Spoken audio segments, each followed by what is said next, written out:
Good day everyone, and welcome back to DX Explorer for another video. This is probably one of the most exciting videos that I'm filming since I opened my DX Explorer YouTube channel, and the reason for that is that I'm back in the middle of nature in the Choclovina Scout Center where I've been recently. I've been here for a week now, and I have the feeling that I'll be here for a week more. And right before I left home, I managed to pick up a package that I was really excited about. So today we have a review about the Retevis RA89. This is a VHF UHF handheld transceiver for ham radio. We're going to get on the table really quick and take a closer look at this radio, see what it can do, see what it has. Fortunately, over here there's no internet connection, no cell phone signal at all, at least not in my network. I found some place in the backyard, but the connection is too weak, so there's not much I can do about it. And there's another place where I actually get internet pretty well. It's somewhere uphill, but it only works in the afternoon. And Mr.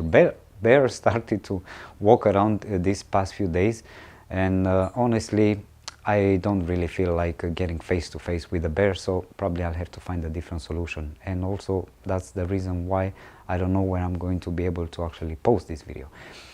But there was a test that I really wanted to do, and that was to activate repeaters around here.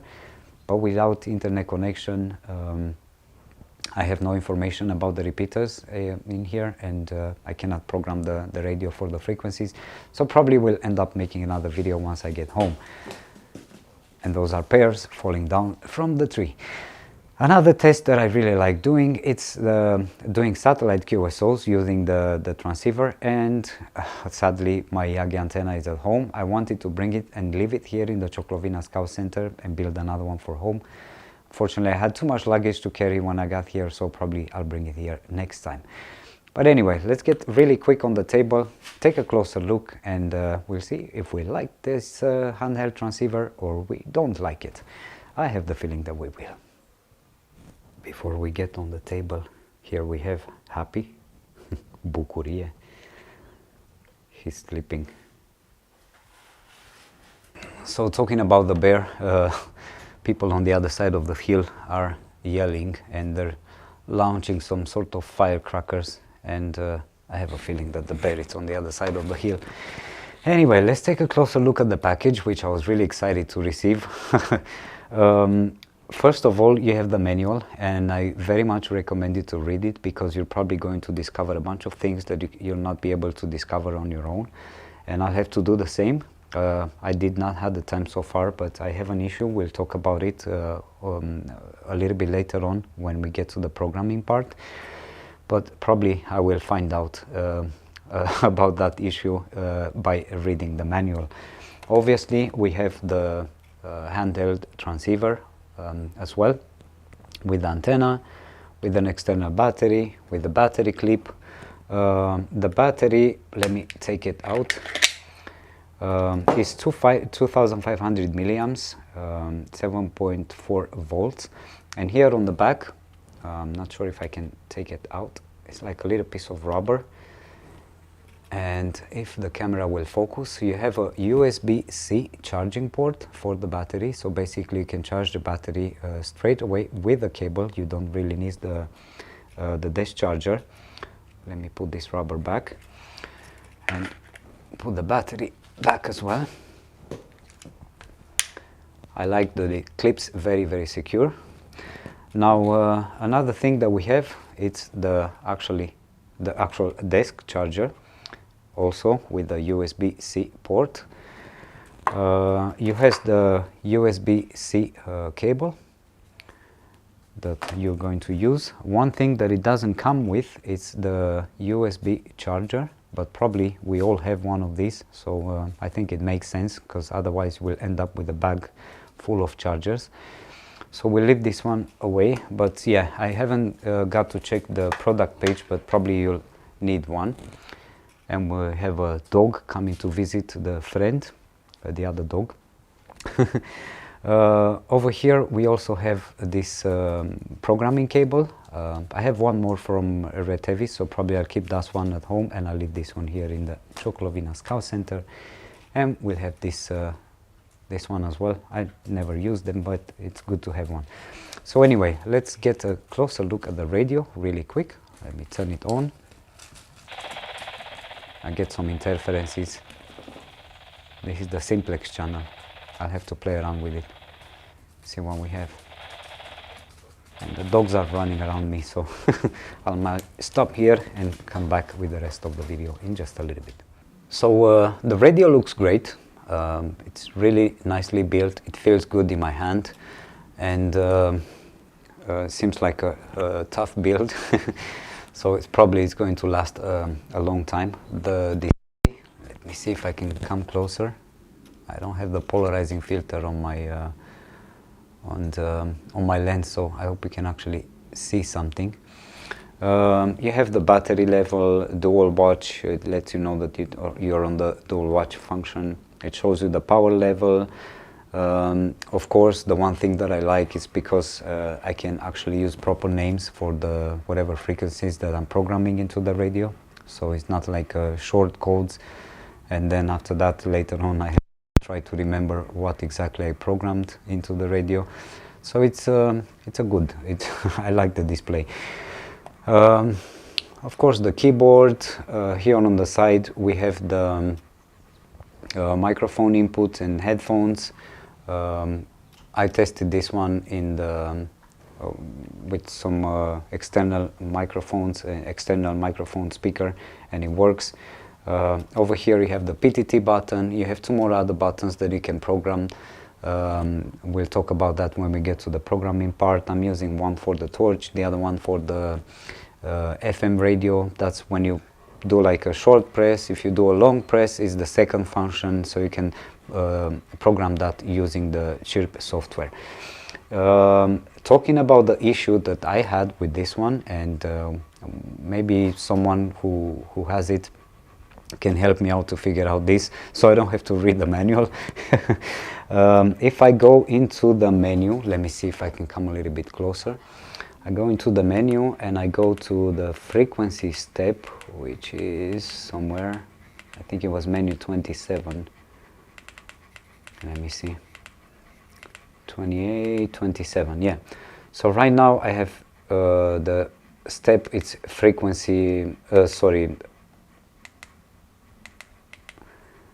it's 50 kilohertz. Now, I don't know what's the issue, but once I programmed the radio with the frequencies that I wanted, but I left all the settings of the radio as they were, when it comes to changing settings into the menu, I can change anything else besides the frequency step. So technically, let's say we go out, I click F, which is the menu, I'll go 27, I have frequency step, and I'm supposed to click menu one more time to go into the function to be able to change the frequency step. It does not allow me to do that once I program the radio. If I go back on, let's go to factory settings. Let me see where that is.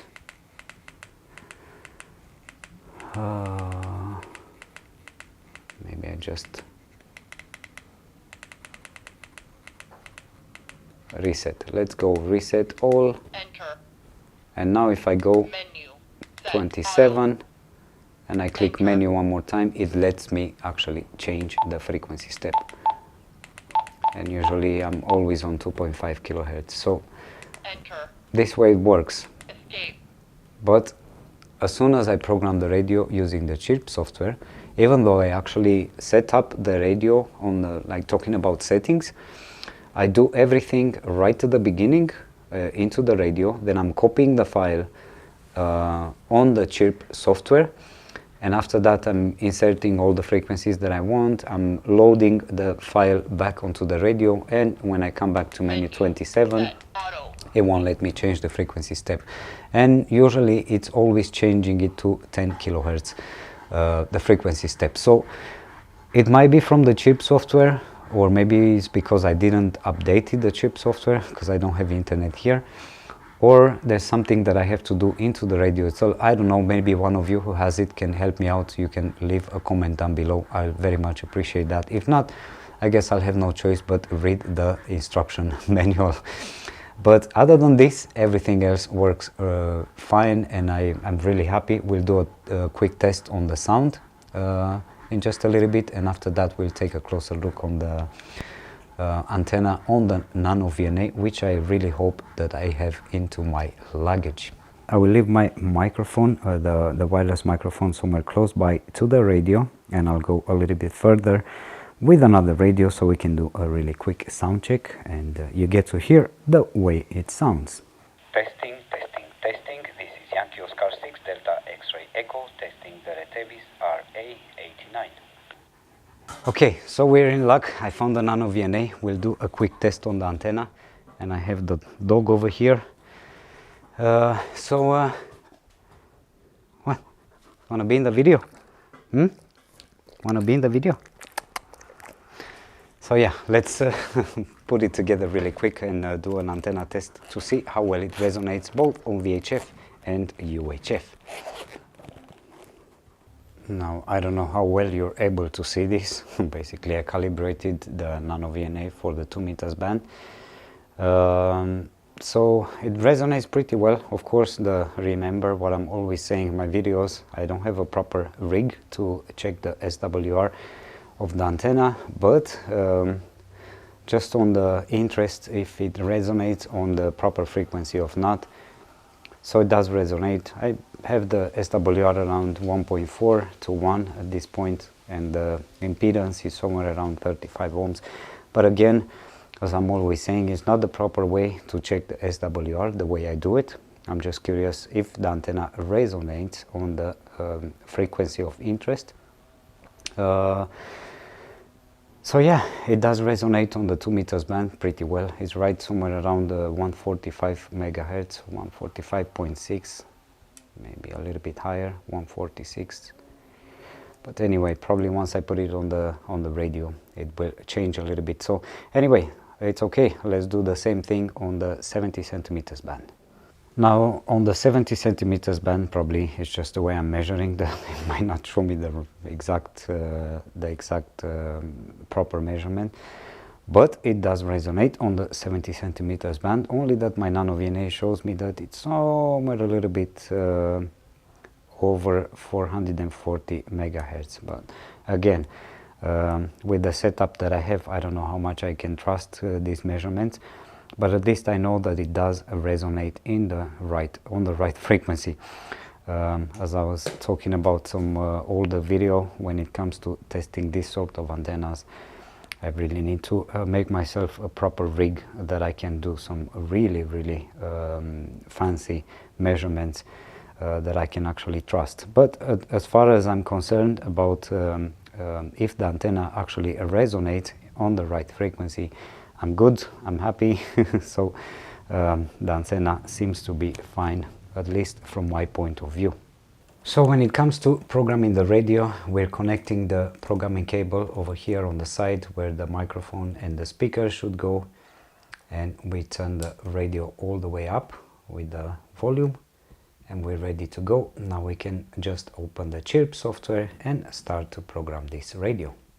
Now, of course, the first thing is to check on which port the radio is on. So I'm going to open the control panel, hardware and sound, in my case on Windows. I go to Device Manager, and it should show me here on the ports, but it's moving a little bit slow because of my screen recording. So here on ports, I open this one, and I know it's on COM port 13, so that's what I have to use in the programming software. Okay, so here we are in the CHIRP software. I'm going to go to radio, download from radio, and we have COM port 13 Retevis. We pick the model RA89 and we click OK, and now it's basically downloading all the information from the radio. There's no frequency programmed. Let's go to settings for a little bit. So here we have basic settings, advanced settings, work mode settings, and FM radio settings. So of course here on priority, on transmit, what I do usually before once I turn on the radio, I leave it with the factory settings and I just change these settings as I like. And once I have all of these, then I download the file from the radio already set up. So over here I go to main channel, Vox level 5, dual standby, squelch level 5, usually I put it on 3. LED display mode, I like it. Background light color, I go to 30 seconds usually. That's LED display mode, sorry. Background light color, I think this is the strength of the LCD color, the luminosity, I believe. So usually I leave it on 5. Keypad beep, I take this one off. Vox switch, no. Roger beep off. Battery save mode, I leave it as it was. Scan type, usually I change this one like this. Auto key lock, I don't want that. Voice prompt, I take this one off as well. Intro screen, what we have off. Voltage, character string, or startup logo, I'll just leave it off so it will turn on faster. Key lock mode and display mode frequency, I will go to name. And radio monitor, I'll leave this one on as well. On advanced settings we have end tone eliminator, intro line, that's for the opening of the radio. When you open it, you can read, you can place here whatever you want. Let's say welcome, and here on the second line we'll put Yankee Oscar 6 Delta X-ray Echo. So in case I would like to set that up, it will stay like this. Fox delay, you can pick this one. Flashlight, these are the side keys that I told you that you can program the way you want. So side key 1, a short click, short press of the button, it will be the flashlight. Long button, here's the tone, or you can set up something else. I will put monitor. Here side key 2, I will put on a short FM radio, and side key long 2, it will be scan.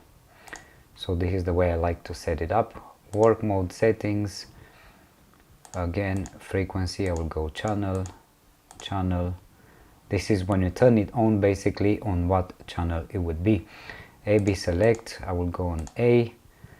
Main channel A will be channel 1, main channel B will be channel 2 for me. FM radio setting, in here I don't use this one much, but you can set up over here a couple of things as well. So now I'm going to click save, and here I will put it in the Retevis RA89. Now let's go to memories. I'm going to load one file, open, and I have this one. So I'm going to copy the frequencies, let's see, from here all the way down to here. Copy, I'll go back to this one, paste, and now I will click save again, and then I will upload it to radio. COM13, okay, upload. It's cloning to radio. And now one thing that I'm curious about is if I can change the frequency step, which by the way I cannot find it here in the settings.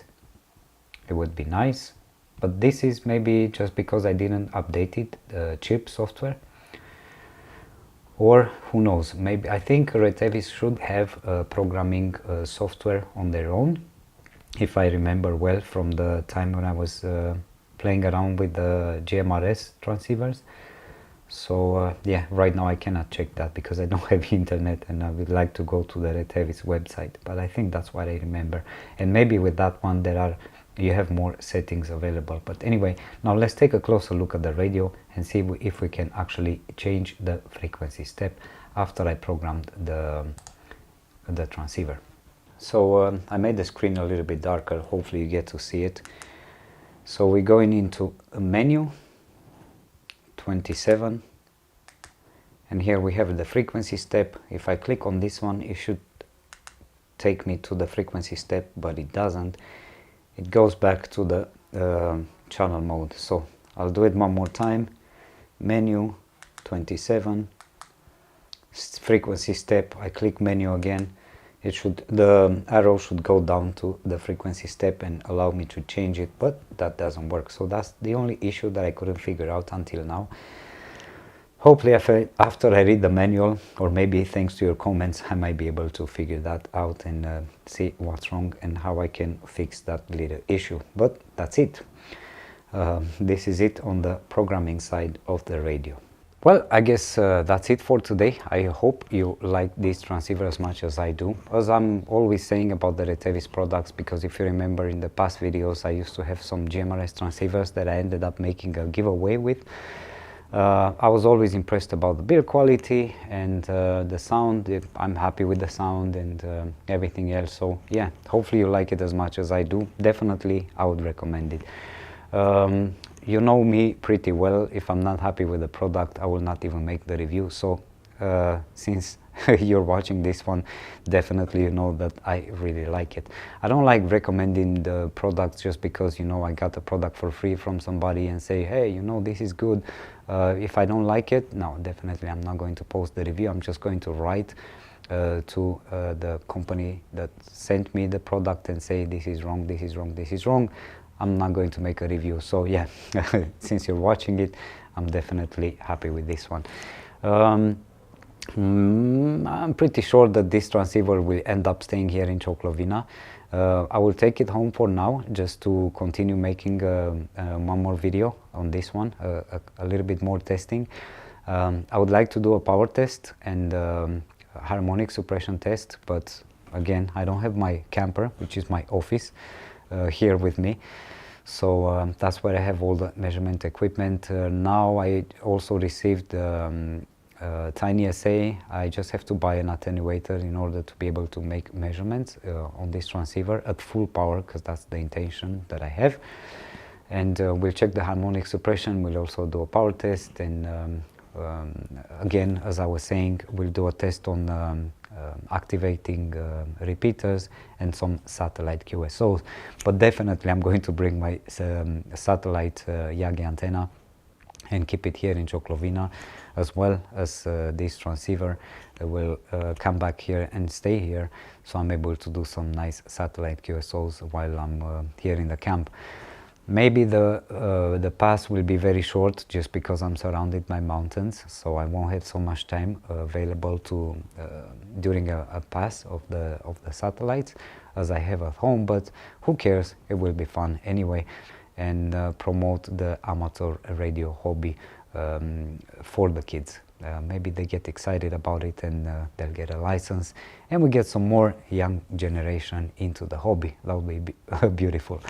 So anyway, thanks so much for watching. Definitely I'm going to come back with a part 2 on this transceiver, just because I really like it, and I have so many videos that I would like to do. I wish I had the camper with me over here, because it would be a lot easier for me to have all the stuff that I need. It's pretty hard to carry everything in a backpack and bring it here on top of the mountain, maybe. But yeah, I need a car, I need a driving license in order to bring the camper over here. Maybe some other time. Anyway, one more time, thank you so much for watching. I'll wait for you in the next video. Until then, have an amazing rest of the week, and 73 from Yankee Oscar 6 Delta X-Ray Echo.